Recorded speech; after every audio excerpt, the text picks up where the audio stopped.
কে আপনাকে ওখানে এই অভিযানের তথ্য দিচ্ছে যে সেখানে অবৈধ দেশীয় অস্ত্র আছে, কি আছে না আছে।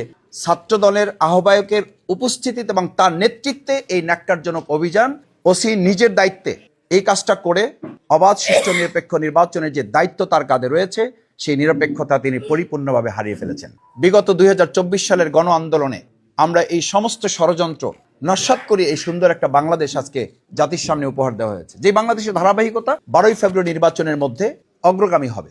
সেই নির্বাচন কি এখন কেউ যদি বানচাল করতে চায়, প্রশ্নবিদ্ধ করতে চায়, এবং সেটা লক্ষ্যে যদি একটা দলীয় অফিসে একটা ছাত্র সংগঠনের আহ্বায়কের নেতৃত্বে যদি সেখানে অভিযান পরিচালিত হয়, এর চেয়ে দুর্ভাগ্যজনক দুঃখজনক ঘটনা আর কিছুই হতে পারে না।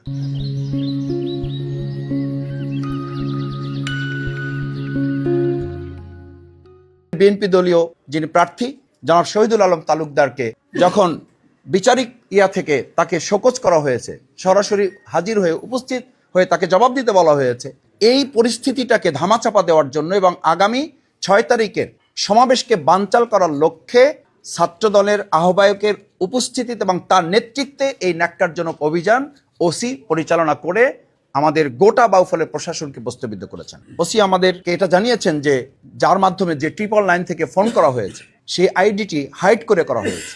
এটা অত্যন্ত লজ্জার ব্যাপার, এটা অত্যন্ত উদ্বেগের ব্যাপার। আজকের আধুনিক তথ্য প্রযুক্তির যুগে আমাকে কেউ ফোন করবে, আইডি হাইড করে কেউ কথা বলবে, এটা 24 ঘন্টা পার হয়ে যাওয়ার আগে আমরা এটা উদ্ধার করতে পারবো না, আমাদেরকে আইনগত ব্যবস্থা নিতে বলবেন, আমরা জিডি করব, তারপর আমরা ব্যবস্থা নেবেন। তাহলে প্রশাসনের দায়িত্ব কি? প্রশাসনকে হাত পা বাঁধা? প্রশাসন কি কোনো একটা পক্ষের কাছে বিক্রি হয়েছেন? যার ফোনের ভিত্তিতে আপনি এখানে এসেছেন তিনি হাইড করেছেন, তাহলে তো আপনার প্রথমেই কনফার্ম হতে হতো যে কে আপনাকে ওখানে এই অভিযানের তথ্য দিচ্ছে যে সেখানে অবৈধ দেশীয় অস্ত্র আছে, কি আছে না আছে। আপনি সেটা নিশ্চিত না হয়ে যাদের ব্যাপারে সামান্যতম আজ পর্যন্ত একটা শৃঙ্খলা ভঙ্গের কোন অভিযোগ এখন পর্যন্ত আমাদের কেউ দিতে পারে নাই।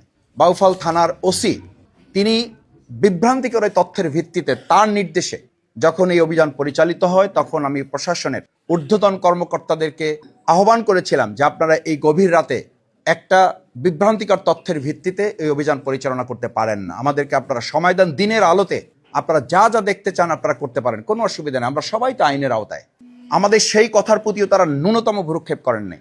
ওসি নিজের দায়িত্বে এই কাজটা করে আমরা পরিষ্কার বলছি তিনি তার অবাধ সুষ্ঠু নিরপেক্ষ নির্বাচনের যে দায়িত্ব তার কাঁধে রয়েছে সেই নিরপেক্ষতা তিনি পরিপূর্ণভাবে হারিয়ে ফেলেছেন। তার দায়িত্বে আগামী 2026 সালের 12ই ফেব্রুয়ারি কোনো অবাধ সুষ্ঠু নিরপেক্ষ নির্বাচন অনুষ্ঠিত হতে পারে না।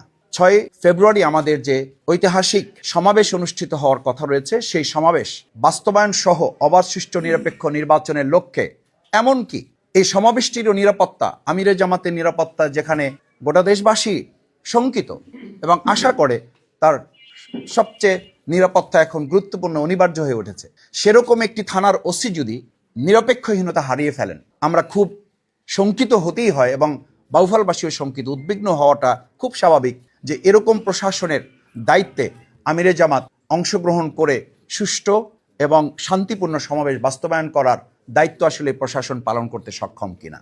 আমরা পরিষ্কার মনে করি এ ব্যাপারে দ্রুত তদন্ত করে প্রশাসন তাদের ব্যাপারে কার্যকর পদক্ষেপ গ্রহণ করবেন এবং অবাধ সুষ্ঠু নিরপেক্ষ নির্বাচনের ক্ষেত্রে তারা আমাদের বাউফলবাসীকে আশ্বস্ত করবেন।